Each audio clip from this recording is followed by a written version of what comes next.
सभी को अपने चैनल आर के टीच एमपी पर।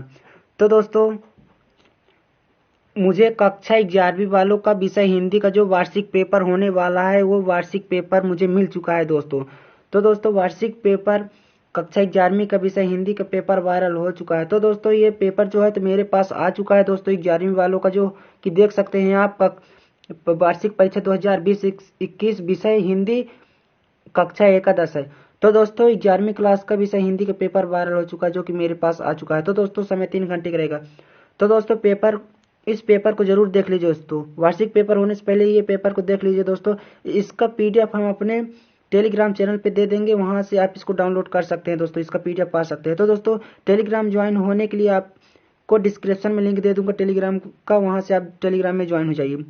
तो दोस्तों, ये वीडियो बहुत ही इंटरेस्टिंग होने वाली है। तो दोस्तों, चैनल पे बने रहिएगा।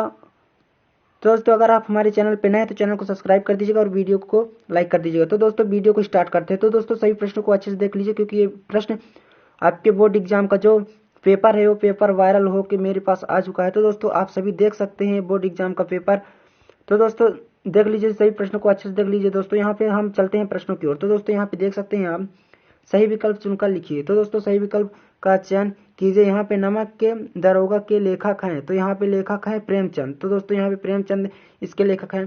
तो दोस्तों, अगला सही विकल्प देख लेते हैं। नेहरू जी की लेखन भाषा है, तो इनकी भाषा दोस्तों, ये अभी इसका उत्तर मैं नहीं पाया हूँ, इसको आप ढूंढ लीजिएगा दोस्तों। फिर अगला देख लेते हैं।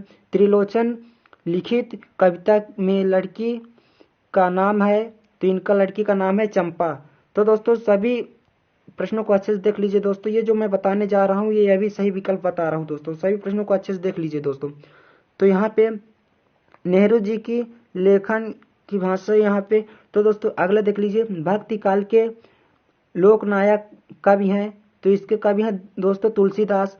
और अगला देख लीजिए, 5वां नंबर का जो ऑब्जेक्टिव है, तो इसको देख लीजिए। कवित्री शब्द की सही वर्तनीय होगी, तो दोस्तों इसकी क्या होगी दोस्तों, यहाँ पे देख लीजिए आप, कवित्री होगी दोस्तों, कवित्री।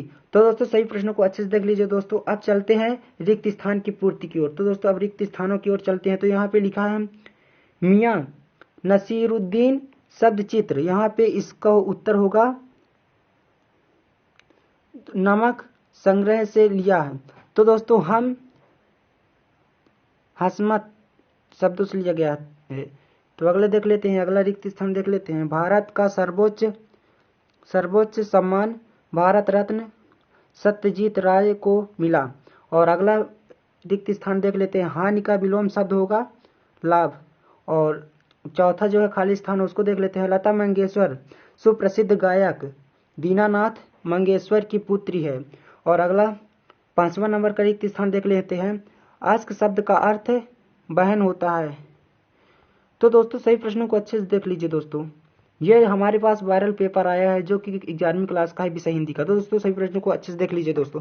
यहाँ पे लिखा है दोस्तों, देख लीजिए, एक शब्द एक वाक्य में उत्तर दीजिए। तो दोस्तों, यहाँ पे देख लीजिए, एक वाक्य में उत्तर जो है, नानबाइयों के मसीहा कौन थे, तो यहाँ मियां नसीरुद्दीन उत्तर होगा।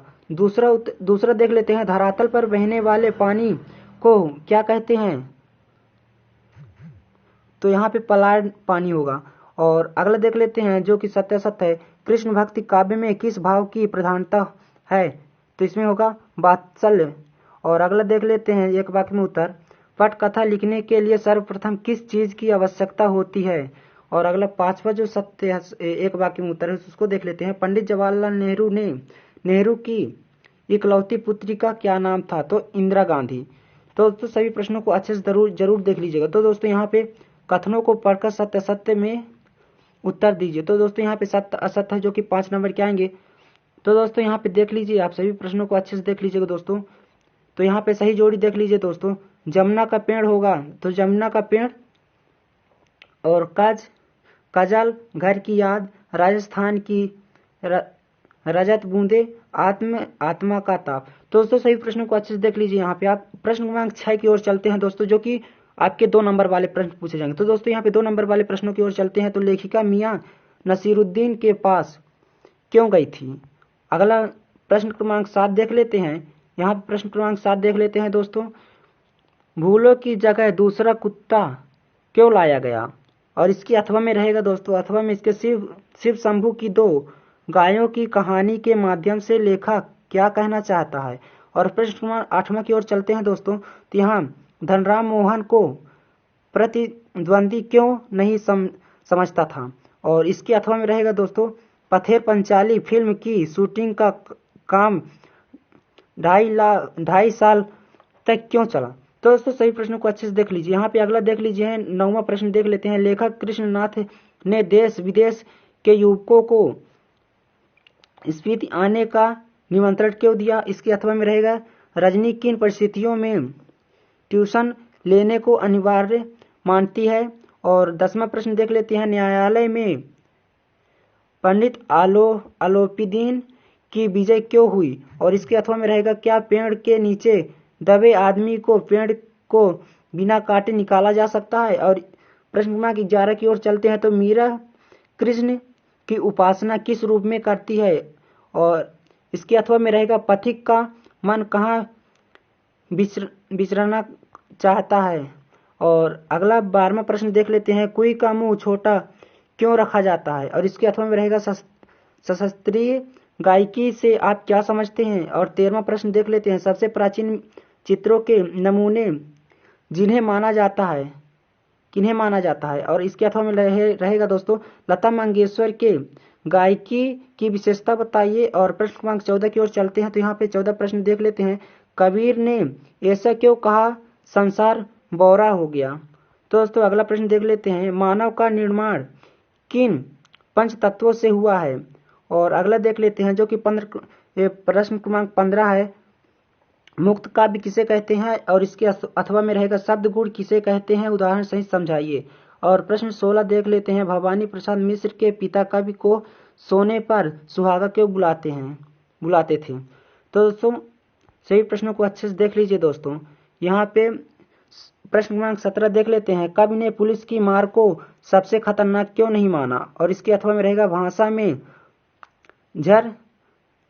झारखंडीपन से क्या अभिप्राय है? और 18 प्रश्न देख लेते हैं, मुंबई में रहकर कला के अध्ययन के लिए राजा ने क्या संघर्ष किए? अथवा में रहेगा, निम्न वाक्यांश के लिए एक शब्द लिखिए जिसके समान कोई दूसरा ना हो। और दूसरा है, जिसका कोई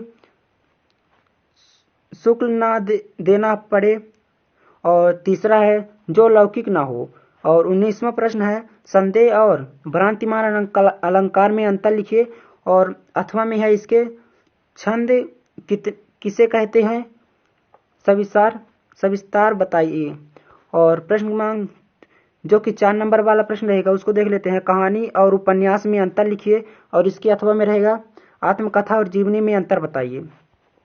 और प्रश्न क्रमांक 20 की ओर चलते हैं। तो यहाँ पे प्रश्न क्रमांक 21 में है, रीतिकाल की प्रमुख प्रवृत्तियों का उल्लेख करते हुए 2 कवियों के नाम लिखिए। और इसके अथवा में रहेगा, भक्ति काल की विशेषताएं लिखिए। और अगला प्रश्न देख लेते हैं, जो कि 22वां प्रश्न है, मुखी प्रेमचंद्र अथवा शेखर जोशी का साहित्यिक परिचय निम्नलिखित बिंदुओं के आधार पर लिखिए। तो दोस्तों अगला 23वां प्रश्न देख लेते हैं, कबीर अथवा सुमित्रा नंदन पंत का काव्यगत परिचय निम्नलिखित बिंदुओं के आधार पर लिखिए। 2 रचनाएं, भाषा पक्ष, भाव पक्ष, कला पक्ष, साहित्य में स्थान, जो कि 4 नंबर के रहेंगे। और 24वां प्रश्न देख लेते हैं दोस्तों, निम्नलिखित पद्यांश का संदर्भ, प्रसंग एवं वाक्य सौंदर्य सहित व्याख्या कीजिए।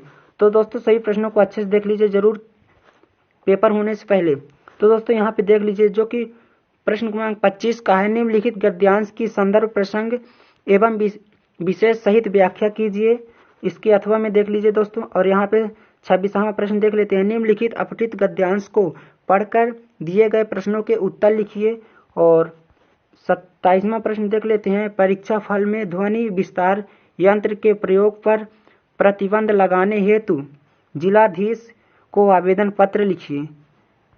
और अगला है 28वां प्रश्न, जो कि निम्नलिखित विषय में से किसी एक पर 250 शब्दों पर निबंध लिखिए। कोरोना वायरस, स्वच्छ भारत अभियान, विद्यार्थी जीवन में अनुशासन, साहित्य और समाज। तो दोस्तों सही प्रश्नों को अच्छे से देख लीजिए। तो दोस्तों ये जो कि मैं आपके लिए कक्षा 11वीं का विषय हिंदी का जो कि वार्षिक पेपर लेके आया था दोस्तों, तो आई होप कि ये वीडियो आप सभी को बहुत अच्छी लगी होगी। वीडियो अच्छी लगी हो तो वीडियो को लाइक कर दीजिएगा और दोस्तों के साथ शेयर कर दीजिएगा दोस्तों, और चैनल पे बने रहिएगा क्योंकि हम और सब्जेक्ट का वीडियो लेके आएंगे दोस्तों। तो दोस्तों चैनल पे बने रहने के लिए चैनल को सब्सक्राइब कर दीजिएगा और बेल आइकन की घंटी को जरूर प्रेस कर दीजिएगा दोस्तों। तब तक के लिए इतने ही दोस्तों, फिर मिलते हैं अगले वीडियो में, तब तक के लिए बाय बाय।